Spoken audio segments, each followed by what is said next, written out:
Pemirsa lelu sani wenten ring wewidangan pesisi kute nyabran masan angin barat ngawi pikobet samian angganing. Ngarepin kahanan inucap keusulang lelu inucap mangde kepupulang ring tengahing segara antuk jaring. Usulan inucap pacang keuningayang ke Kementerian Sani Wenang.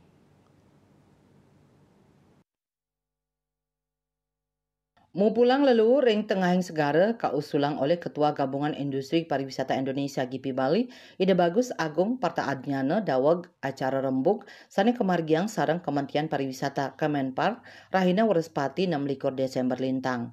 Nampenin usulan inucap PLT Diputi Widang Pemasaran Kemenpar Nimade Ayu Martini cumpu jaging wedar usulan inucap majeng ring kementerian.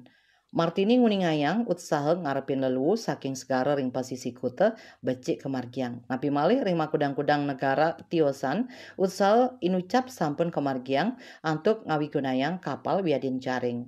Kemenpar nyelahin pikobat indik lelu patut molihang uratian sani sumeken santukan mau sana kaon ring widang pariwisata pamekas nyane ring widangan pesisi.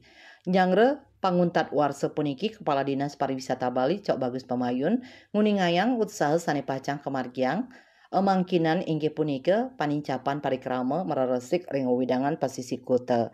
Anut ring laporan sane kapolihang, pemerintah kabupaten sampun nyiagayang truk sane ngambil lelu inucap santukan lelu sane metu akehan lelu kayu sane ukuran ipun ageng. Satios punika pemerintah daerah taler nerus mausaha ngemit keresikan pesisi mangde kahanan widang pariwisata nenten keni wisananipun. Bali Pos nguningayang.